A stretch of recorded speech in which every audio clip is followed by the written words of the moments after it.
नमस्कार दोस्तों, मैं वैभव शराज आपका स्वागत करता हूं तक्षशिला ट्यूटोरियल के ऑनलाइन चैनल पे। दोस्तों, हम लोग बात कर रहे थे क्लास 12th के फिजिक्स के चैप्टर नंबर 7 पर, जिसका नाम था प्रत्यावर्ती धारा। इसमें दोस्तों हम लोग लेक्चर 7.4 तक कंप्लीट कर चुके थे। आज हम लोग बात करेंगे लेक्चर 7.5 के बारे में। दोस्तों, आज के लेक्चर का पहला टॉपिक जो है वो है प्रत्यावर्ती धारा अथवा विभव के मध्य कलांतर। दोस्तों, हम प्रत्यावर्ती धारा क्या होती है और प्रत्यावर्ती विभव क्या होते हैं ये तो हम अच्छे से जान गए हैं, ठीक है। अब हम क्या करेंगे, अब हम इनके आगे की चीजें पढ़ेंगे। जैसे हम ये जानेंगे कि प्रत्यावर्ती विभव और धारा के मध्य कलांतर, क्योंकि जैसे जैसे चैप्टर आगे बढ़ेगा हम आगे की बातें करेंगे तो हमें एक शब्द बहुत सुनने को मिलेगा, वो है कलांतर। कि भाई कलांतर क्या है। हम बोलेंगे कि धारा और विभव के मध्य कलांतर 30 डिग्री का है, 60 डिग्री का है, 75 डिग्री का है, 100 डिग्री का है, 90 डिग्री जो भी है। तो सबसे पहले ये जानना होगा कि कलांतर शब्द का मतलब क्या होता है, ठीक है दोस्तों। ओके, अब इतना तो हम सबको पता है कि अगर किसी परिपथ में आप प्रत्यावर्ती विभव लगाएंगे तो प्रत्यावर्ती विभव के कारण कौन सी धारा उत्पन्न होगी, प्रत्यावर्ती धारा उत्पन्न होगी, ठीक है। ओके, अब देखिए, अगर आपने किसी परिपथ में प्रत्यावर्ती विभव लगाया है और उस परिपथ में प्रत्यावर्ती धारा उत्पन्न हो रही है, ठीक है, तो हमें केवल यह देखना है कि अगर किसी भी परिपथ में प्रत्यावर्ती धारा और प्रत्यावर्ती विभव एक साथ अपने अधिकतम मान को प्राप्त कर रहे हो और एक ही साथ अपने न्यूनतम मान को प्राप्त कर रहे हो। मतलब ऐसा नहीं होना चाहिए कि किसी परिपथ में जिस समय धारा का मान अधिकतम है उस समय विभव का मान अधिकतम नहीं है, ऐसा नहीं होना चाहिए। अगर किसी परिपथ में धारा और विभव एक साथ अपने अधिकतम और न्यूनतम मान को प्राप्त कर रहे हो तब आप ऐसा कह सकते हैं कि धारा जो है और विभव दोनों समान कला में है, ठीक है दोस्तों। और जब दोनों समान कलाओं में होंगे तो उनके मध्य कलांतर शून्य होगा। यह बात हम कैसे कह सकते हैं, आइए समझते हैं, ठीक है। देखिए दोस्तों, एक्चुअल में होता क्या है, अगर मान लीजिए धारा की जो कला है और विभव की भी वही कला है, अगर दोनों समान कला में हैं तो जो धारा की कला होगी वही कला विभव की होगी। और जब दो एक जैसे नंबर को आपस में घटाया जाता है तो कितना आता है, 0 आता है, ठीक है। जैसे हम आपसे कहें 5 में से 5 घटाइए 0 आएगा, 7 में से 7 घटाइए 0 आएगा, 9 में से 9 घटाइए 0 आएगा। मतलब क्या है, मतलब यह है कि आप दो एक ही जैसे नंबर को जब भी आप माइनस करोगे तो वो रिजल्टेंट 0 आएगा, ठीक है। यहां भी वही हो रहा है, अगर धारा और विभव समान कला में हैं तो उनके मध्य कलांतर शून्य आएगा, क्योंकि उन दोनों की कलाएं बिल्कुल बराबर होगी, ठीक है दोस्तों। अब इसको देखिए दोस्तों, फिगर 1 में क्या है, फिगर 1 में मैंने एक धारा और विभव को y अक्ष पर लेकर और आवर्तकाल समय को t यानी कि t को x अक्ष पर लेकर एक ग्राफ खींचा है, ठीक है। धारा और विभव को हमने y अक्ष पर लिया है और समय को हमने x अक्ष पर लेकर एक ग्राफ खींचा है, ठीक है। इसमें दोस्तों आपको दिख रहा होगा डबल डबल कर्व है, ठीक है। पहला कर्व जो है, पहला जो वक्र है वो ब्लैक रंग से है, ब्लैक रंग के पेन से मैंने बनाया है, और दूसरा जो कर्व है वो मैंने रेड रंग के पेन से बनाया ताकि आपको अंतर समझ में आ सके, ठीक है। आप देख रहे होंगे कि जो ब्लैक कर्व है उसका आयाम ज्यादा है और जो रेड कर्व है उसका आयाम छोटा है। तो दोस्तों एक बात जान लीजिए, अगर कभी भी इस तरह के आपको ग्राफ में डबल ग्राफ जो मिलेगा उसमें एक ग्राफ धारा का होगा, एक ग्राफ विभव का होगा। कैसे पहचानेंगे कि धारा का कौन सा ग्राफ है और विभव का कौन सा ग्राफ है, तो करना क्या होगा, देखिएगा, जिस कर्व का आयाम ज्यादा होगा वो हमेशा विभव होगा और जिस कर्व का आयाम हमेशा कम होगा वो धारा होगी, ठीक है। क्यों, क्योंकि धारा मिलती कैसे है दोस्तों, धारा मिलती है विभव को प्रतिरोध से भाग करने पर, ठीक है। और आप देख पा रहे होंगे विभव का मान जितना भी है जब उसमें किसी नंबर किसी संख्या 8 से भाग करते हैं तब धारा मिलती है। तो अगर विभव का आयाम ज्यादा है तो धारा का आयाम तो कम होगा, क्योंकि धारा मिल कैसे रही है, विभव को प्रतिरोध से भाग करने पर ही तो धारा मिल रही है। अगर आप विभव को प्रतिरोध से भाग करेंगे तभी तो धारा मिलेगी ना। तो यहाँ पे वही चीज है, ठीक है। इतनी चीज समझ में आ रही है, यहाँ पे वही चीज आपको दी गई है, ठीक है। अच्छा, तो इतनी चीज दिमाग में बैठा लीजिए कि डबल कर्व में से जिस कर्व का आयाम छोटा होगा वो धारा होगी, जिसका आयाम बड़ा होगा वो विभव होगा, ठीक है। अब यहाँ पे देखिए, जरा फिगर 1 को ध्यान से देखिए, जब हम लोग मूल बिंदु पर हैं तो धारा और विभव दोनों जीरो हैं, ठीक है। लेकिन जैसे ही हम आगे बढ़े तो t/4 समय पर धारा और विभव दोनों ने एक साथ अपने अधिकतम मान को प्राप्त किया। फिर उसके बाद जब समय t बराबर कैपिटल T/2 हो गया है तो धारा और विभव एक साथ जीरो हो गए। फिर जब समय स्मॉल t बराबर कैपिटल 3 कैपिटल T/4 हो गया है तो धारा और विभव ऋणात्मक दिशा में अपने अधिकतम मान पर हैं। इसी प्रकार जब समय कैपिटल T हो गया है तो देखिए धारा विभव फिर से जीरो हो गए। फिर ये धनात्मक दिशा में एक साथ अपने अधिकतम मान को प्राप्त करेंगे, फिर जीरो हो जाएंगे, फिर ऋणात्मक दिशा में एक साथ अपने अधिकतम मान को प्राप्त करेंगे एंड अगेन जीरो हो जाएंगे, ठीक है। तो यहां से एक चीज समझ में आ रही है, फिगर 1 में धारा और विभव एक साथ अपने अधिकतम और न्यूनतम मान को प्राप्त कर रहे हैं, इसलिए हम ऐसी कंडीशन में बोलते हैं कि धारा और विभव समान कला में है, ठीक। और दोस्तों अगर धारा और विभव समान कला में है तो आपको धारा या विभव की समीकरण लिखने के लिए करना क्या होगा, सिंपल जो इक्वेशन होती है वही लिख दीजिए, ठीक है। विभव की समीकरण होती है v बराबर v0 sin ओमेगा t, ठीक है। और दोस्तों धारा की समीकरण क्या हो जाएगी, धारा की समीकरण हो जाएगी I बराबर I0 sin ओमेगा t, ठीक है। चलिए तो ये बात समझ में आ गई। अच्छा अब मामला जो थोड़ा सा ट्विस्टेड होता है वो होता है असमान कला का। और असमान कला वाले ग्राफ पे चलने से पहले हम यहाँ पे छोटी सी एक और चीज देखेंगे दोस्तों। देखिए दोस्तों यहाँ पे एक कन्वर्जन फैक्टर होता है, वो समझाएंगे। उससे भी पहले देखिए यहाँ पे जैसे हमने धारा की समीकरण को, विभव की समीकरण को लिखा v बराबर, ठीक है, v बराबर v0 साइन ओमेगा टी। इसमें जो साइन के साथ जो एंगल लिखा होता है यही क्या होती है, उसकी कला होती है, ठीक है। तो यहाँ पे देखिए विभव की कला कितनी है, ओमेगा टी, धारा की कला कितनी है, ओमेगा टी। और जब दोनों की कलाएं समान हैं तो आप माइनस करोगे तो ओमेगा टी में से ओमेगा टी माइनस करेंगे तो कितना आएगा, 0, ठीक है। इसीलिए कह रहे हैं कि धारा और विभव एक समान कला में है, इसलिए इनके मध्य कलांतर 0 हो जाएगा, ठीक है। अब देखिए आइए दोस्तों हम लोग चलते हैं फिगर नंबर 2 पर, ठीक है। फिगर नंबर 2 पे हमने क्या किया हुआ है, वही काम जो फिगर 1 में था, ठीक है। विभव और धारा को y अक्ष पे लिया गया है और कोणांक या कोण या एंगल थीटा को, जिसे आप कोणीय विस्थापन भी बोल सकते हैं, उसे हमने x अक्ष पर लेकर एक ग्राफ खींचा गया है, ठीक है। अच्छा यहां भी देखिए डबल कर्व है, ठीक है। पहला कर्व जो है वो ब्लैक पेन से बनाया गया है और दूसरा कर्व जो है वो रेड पेन से बनाया गया है। आप देख रहे हैं ब्लैक पेन वाला जो कर्व है उसका आयाम ज्यादा है, मतलब वो विभव का कर्व है, ठीक है। और जो रेड पेन से बना है उसका आयाम छोटा है, कम है, मतलब वो धारा का कर्व है, ठीक है। आइए अब देखिए दोस्तों इसमें बहुत इंपॉर्टेंट चीज है, बहुत ध्यान से समझने वाली चीज है, और वो ये है कि देखिए यहां पे उल्टा ही काम हो रहा है, ठीक है। जरा हम लोग मूल बिंदु से आगे बढ़ते हैं। जब हम मूल बिंदु से आगे बढ़ेंगे तो देखिए जब मूल बिंदु है, जब हम बिल्कुल ओरिजिन पे हैं तो विभव का मान कितना है, 0। ये ब्लैक वाला कर्व किसको दिखा रहा है, विभव को दिखा रहा है। तो विभव तो दोस्तों 0 है, ठीक है। लेकिन धारा देखिए अपने अधिकतम मान पर है, I0 पर है, ठीक है।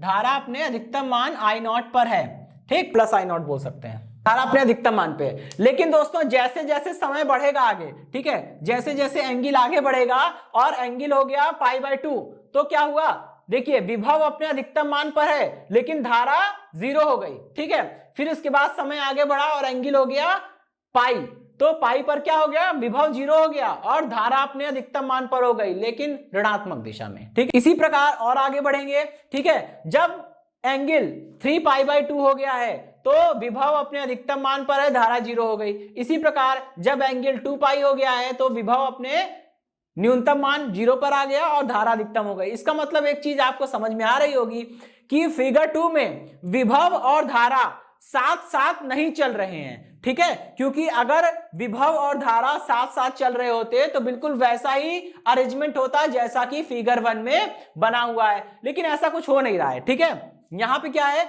जब धारा अधिकतम है तो विभव 0 है और जब विभव अपने अधिकतम मान पर है तो देखिए धारा 0 है, और यही कंडीशन हर जगह चल रही है, ठीक है। इस केस को बोलते हैं कि धारा और विभव जब एक अधिकतम है दूसरा न्यूनतम है, जब दूसरा अधिकतम है तो पहला वाला न्यूनतम हो जाए। इस तरह की कंडीशनिंग को हम लोग क्या बोलते हैं कि दोनों के बीच में कलांतर है कितने डिग्री का, 90 डिग्री का या π/2 रेडियन का।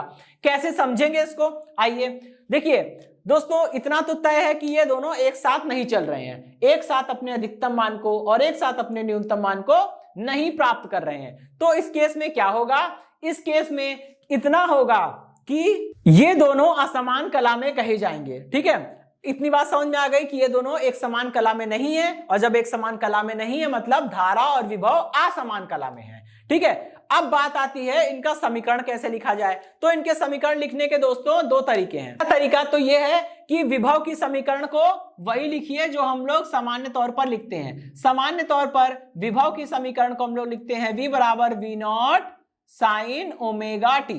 ठीक है, और धारा की समीकरण को क्या लिखेंगे, एक बात जान लीजिए, मैं आपको दो तरीके बता रहा हूं। पहला तरीका तो यह है कि विभव की समीकरण को वही लिखिए जो विभव की समीकरण है। ठीक है, समझ में आ गया, v बराबर v not sine omega T. अब धारा की समीकरण को लिखना है तो जरा सोचिए, जब विभव 0 था, ठीक है, ओमेगा टी बराबर थीटा ही तो है ना, ऐसे समझ लीजिए, ओमेगा टी थीटा के बराबर होता है, तो मैं इसको लिख सकता हूं v नॉट साइन थीटा लिख सकता हूं ना। और जब थीटा 0 है, देखिए जब थीटा 0 है तो यहां पे 0 रखेंगे तो साइन 0 हो जाएगा, मतलब v बराबर 0।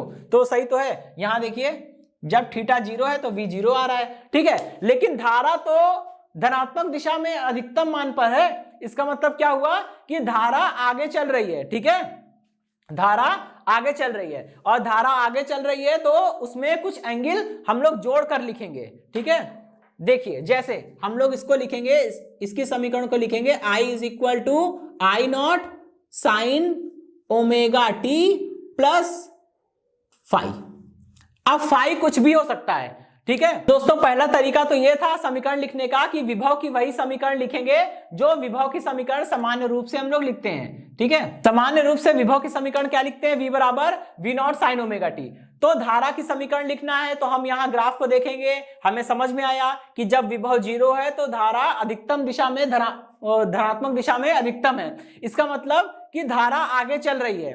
ठीक है, क्योंकि आपको पता है अगर एक नंबर है 0, विभव 0 पर है लेकिन धारा की वैल्यू उस समय पॉजिटिव है, तो मतलब धारा आगे चल रही है, और आगे चल रही है तो उसकी कला भी ज्यादा होगी। एक चीज ध्यान रखिएगा, धारा और विभव में जो भी आगे होगा, ठीक है, उसकी कला का मान ज्यादा होगा, और जो पीछे होगा उसकी कला का मान कम होगा। और साथ ही साथ जो धारा और विभव में जो भी आगे होगा, जिसकी कला ज्यादा होगी, उसको हम लोग बोलेंगे कि वो अग्रगामी है। ठीक है, मतलब आगे आगे चल रहा है। और जिसकी कला कम है, ठीक है, वो जिसकी कला कम है वो पश्चिगामी होता है, वो पीछे चलने वाला होता है। ठीक, चलिए, तो यहां पे आपको देखने में समझ में आ रहा होगा कि विभव की कला तो है केवल ओमेगा टी, विभव की कला कितनी है, ओमेगा टी, और धारा की कला कितनी है, ओमेगा टी प्लस फाई। अब अगर आप धारा और विभव के मध्य कलांतर निकालेंगे, दोस्तों कलांतर का मतलब होता है कलाओं का अंतर, जिसकी कला ज्यादा हो उसमें से कम वाली कला को घटा दीजिए, हमको केवल डिफरेंस चाहिए। क्या चाहिए, केवल डिफरेंस चाहिए। तो जब आप धारा की कला ओमेगा टी प्लस फाई में से विभव की कला को यानी ओमेगा टी को माइनस करेंगे तो कितना आएगा, फाई आ जाएगा। और बात सही है, धारा और विभव के मध्य कलांतर कितने का हो जाएगा, फाई का हो जाएगा, और फाई यहां पे है। ठीक है, ये तो पहले तरीका हो गया धारा और विभव की समीकरण को लिखने का, जब दोनों असमान कला में हो। ठीक, अब दूसरा तरीका क्या है, देखिए दोस्तों, भाई कुल मिला जुला के हमें यह बताना है कि धारा आगे है, विभव पीछे। तो इसको हम लोग इस तरह से भी लिख सकते हैं। ठीक है, कि विभव की समीकरण को हम लोग लिखें v बराबर v not sine omega T minus का फाई, और धारा की समीकरण को हम लोग लिखें, ठीक है, धारा की समीकरण को लिखे I बराबर आई नॉट साइन ओमेगा टी। ठीक है, क्योंकि अगर आप ऊपर वाली समीकरण को देखेंगे तो भी आपको समझ में आएगा विभव की कला ओमेगा टी है और धारा की कला ओमेगा टी प्लस फाई है, मतलब धारा की कला ज्यादा है तो धारा अग्रगामी है। इसका जस्ट अपोजिट अगर आप देखेंगे इस समीकरण को तो यहां पे आप पाएंगे कि विभव की कला है ओमेगा टी माइनस फाई और धारा की कला है ओमेगा टी। तो दोस्तों विभव की कला में ओमेगा टी में से कुछ माइनस किया जा रहा है, कुछ घटाया जा रहा है, तो विभव की कला कम है, तो विभव की कला कम है, धारा की ज्यादा है, इसका मतलब विभव क्या है, पश्चिगामी है और धारा अग्रगामी है। ठीक है दोस्तों, तो ये तो तरीका हो गया अग्रगामी और पश्चिगामी केस में धारा और विभव की समीकरण को लिखने का तरीका। ठीक है, अब हम लोग बात करेंगे छोटे सा एक फॉर्मूला है उसके बारे में हम लोग बात करेंगे। ठीक है, देखिए दोस्तों यहाँ पे मैं दो छोटे छोटे फॉर्मूले लिख रहा हूं। पहला फॉर्मूला है delta phi is equal to 2 pi by lambda into delta x. ठीक है, जहां पे डेल्टा फाई क्या है, कलांतर, और डेल्टा एक्स क्या है, पथांतर। ठीक है, कलांतर और पथांतर में संबंध होता है delta phi is equal to 2 pi by lambda into delta x. लेकिन दोस्तों कलांतर और पथांतर वाला फॉर्मूला आपको अभी यूज में नहीं आएगा। आपको कब यूज आएगा, आपको यूज में तब आएगा चैप्टर नंबर 9 में, 10 में। ठीक है, अभी इसका कोई यूज नहीं है, तो अभी हम इसको यहाँ पे छोड़ देते हैं, जाने दीजिए। ठीक है, अब हम लोग सेकंड वाले फॉर्मूले को देखते हैं। दोस्तों सेकंड वाला फॉर्मूला बहुत इंपॉर्टेंट है, वो आपको हेल्प करने वाला है। ठीक है, इसी चैप्टर में और आगे आने वाले चैप्टर में भी काम करेगा। जबकि पहला फॉर्मूला केवल आगे आने वाले चैप्टर में काम करेगा, अभी इसका पहले फॉर्मूले का कोई भी इस्तेमाल नहीं है। लेकिन दूसरा फॉर्मूला अभी भी लगेगा, आगे भी लगेगा। ठीक है, आपने देखा होगा दोस्तों फिगर 1 में मैंने एक्स एक्सिस पे जो प्लॉटिंग की है वो टी के पदों में की है, जबकि फिगर 2 में जो प्लॉटिंग की है वो थीटा के पदों में की। मैंने जानबूझ के ऐसा किया है। आप चाहो तो एक्स एक्सिस पे समय को रख के भी ग्राफ बना सकते हो, आप चाहो तो एक्स एक्सिस पे कोण थीटा को लेकर भी ग्राफ बना सकते हो। ठीक है, अब कैसे ये कन्वर्जन से ये कैसे हो गया आइए देखते हैं। ठीक है, पहले तो ये फॉर्मूला जानेंगे, कहेंगे कि धारा और विभव के मध्य कलांतर डेल्टा फाई और उनके मध्य समय अंतराल डेल्टा टी के मध्य यह संबंध होता है कि delta phi is equal to 2 pi by t into delta t. ठीक है, अब इसमें फाई क्या है, कलांतर, धारा और विभव के मध्य कलांतर। डेल्टा टी क्या है, धारा और विभव के मध्य समय अंतराल। दोस्तों समय अंतराल का मतलब क्या होता है कि धारा अपने अधिकतम मान को कब प्राप्त करती है और विभव अपने अधिकतम मान को कब प्राप्त करता है। इन दोनों के बीच का जो समय अंतराल होता है उसी को वही समय अंतराल होगा यहाँ पे डेल्टा टी। ठीक है, तो आइए देखते हैं। अगर ये डायरेक्ट आपको न्यूमेरिकल में भी काम करेगा, आपसे ऐसे पूछ सकते हैं कि धारा और विभव के मध्य कलांतर इतना है तो समय अंतराल कितना होगा ये बताओ, तो आपको ये फॉर्मूला हेल्प करने वाला है। ठीक है, आइए देखते हैं। जब कलांतर यहाँ पे 0 था, तो समय अंतराल कितना होगा, 0, क्योंकि ये इधर आएगा 0 हो जाएगा। लेकिन जब आपका कलांतर यहाँ पे पाई बाई 2 है तो पथांतर कितना होगा, कैसे निकालेंगे, देखिए delta t is equal to हो जाएगा टी अपॉन 2 पाई, है ना, t upon 2 pi into delta phi. ये बात समझ में आ गई। आइए, जब आपका कलांतर पाई बाई 2 है तो यहां रखिए पाई बाई 2 कितना हो जाएगा, टी पाई बाई 4, ये रहा। जब आपका कलांतर पाई है तो यहां रखिए पाई कितना हो जाएगा, समय आएगा टी बाई 2 हो गया। जब आपका कलांतर 3 पाई बाई 2 है तो यहां रखेंगे 3 पाई बाई 2, तो कितना आ जाएगा 3 टी बाई 4, ये आ गया। जब आपका कलांतर आपने यहाँ पे 2 पाई रखा है तो यहाँ पे 2 पाई है तो यहाँ पे क्या होना चाहिए, कैसे निकालेंगे, यहाँ पे डेल्टा फाई की जगह पे 2 पाई रख दीजिए, 2 पाई रखेंगे कैंसिल हो जाएगा, डेल्टा टी बराबर टी आ जाएगा। इसी प्रकार आप आगे भी कन्वर्जन कर सकते हैं। जैसे मान लीजिए यहां पे हमने रखा है 5 पाई बाई 2, तो यहां पर कितना होना चाहिए, कैसे पता चलेगा, कोई बात नहीं, यहां पे आप रखिए 5 पाई बाई 2। जैसे आप रखेंगे 5 पाई बाई 2 तो पाई से पाई कटेगा और ये हो जाएगा 5 टी बाई 4। देखिए 5 टी बाई 4 आ गया। ठीक है, यहां चेक कर लीजिए, जब आप इसके जगह पे रखेंगे 3 पाई, जब आप डेल्टा फाई की जगह पे रखेंगे 3 पाई तो पाई से पाई कटेगा और 3 टी बाई 2 हो जाएगा, ये 3 टी बाई 2 हो गया। इसी प्रकार आप आगे कन्वर्जन करके ये जान सकते हैं कि जिस जगह पे आपने यहाँ थीटा की वैल्यू लिखी है उसी जगह पे वहां पे टी के टर्म्स में कौन सी वैल्यू आएगी। ठीक है, तो ये कन्वर्जन। दोस्तों अब चलिए हम लोग क्वेश्चन को सॉल्व करना शुरू करते हैं। ठीक है दोस्तों, पहले वाले पार्ट में क्या बोल रहे हैं कि हमें क्या निकालना है, धारा का अधिकतम मान। तो दोस्तों हम लोग करेंगे क्या, धारा के समीकरण की तुलना किससे कर देंगे, धारा के समीकरण की तुलना कर देंगे I बराबर आई नॉट साइन ओमेगा टी से। ठीक है, अच्छा अब यहां पे देखिए साइन के साथ आगे जो लिखा है मल्टीप्लाई में वो क्या होता है, आई नॉट होता है, मतलब अधिकतम मान।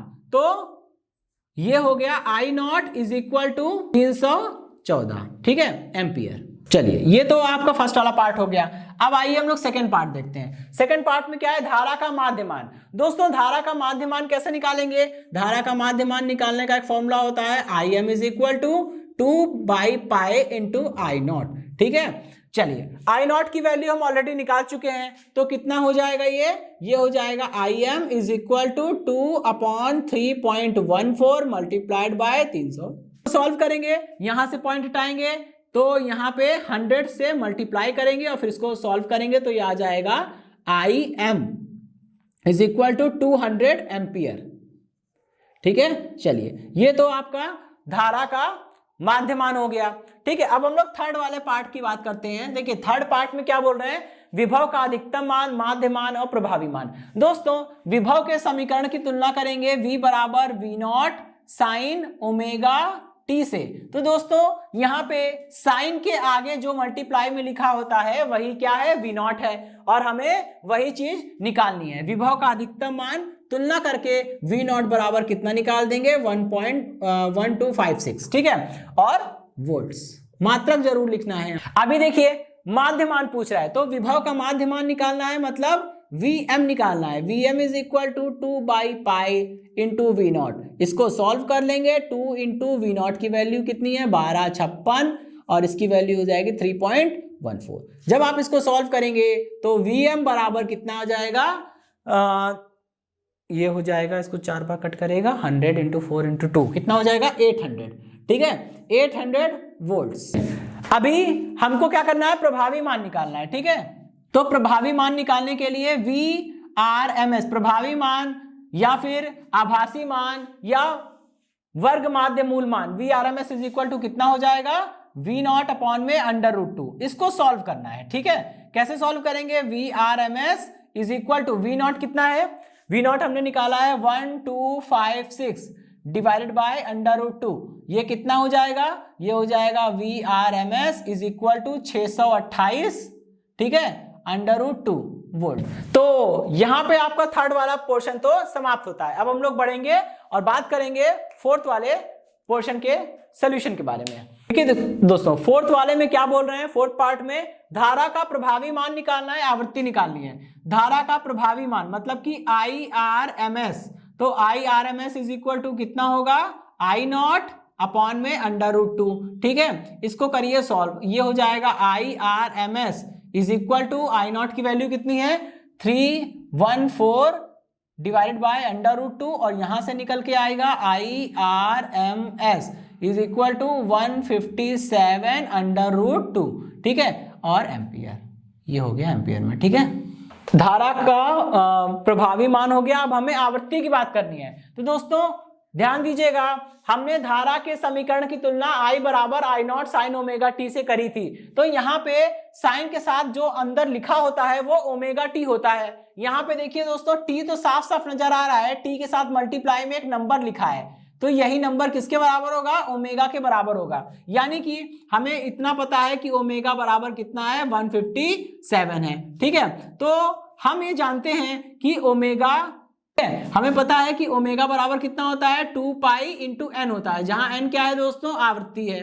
ठीक है, प्रत्यावर्ती धारा की आवृत्ति। अब हमें यहां से एन की वैल्यू निकालनी है। क्या करेंगे, N is equal to 157 divided by 2 pi और पाई की वैल्यू रख देंगे 3.14। इसको सॉल्व करेंगे तो कितना आएगा, ये 100/4 दैट इज 25। ठीक है, ये आ जाएगा आपका 25 हर्ट्ज। अब देखिए दोस्तों, हम लोग अगले पार्ट नंबर 5 की बात करते हैं। पार्ट नंबर 5 में क्या है, धारा एवं विभव के मध्य कलांतर और समयांतराल।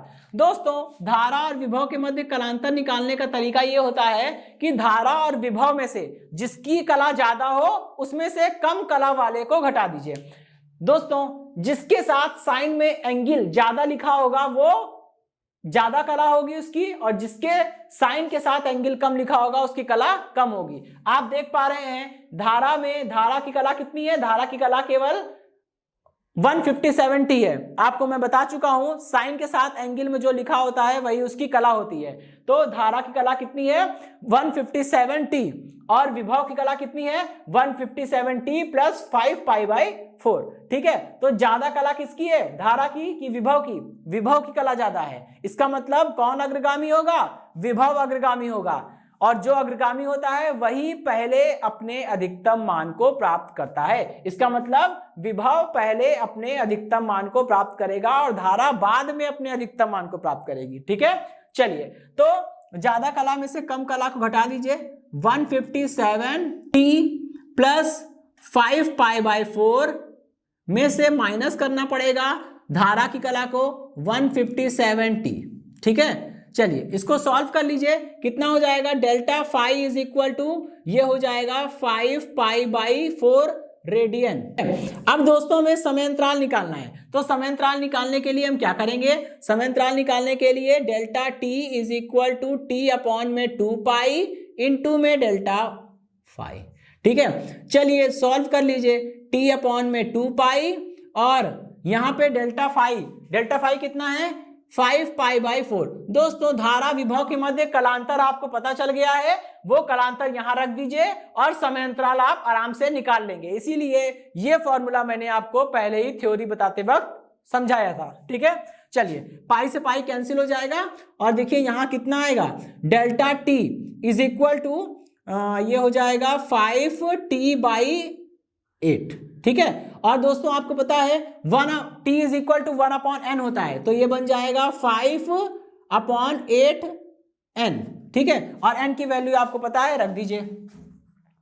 तो delta t is equal to कितना हो जाएगा, 5 अपॉन 8 इंटू 25।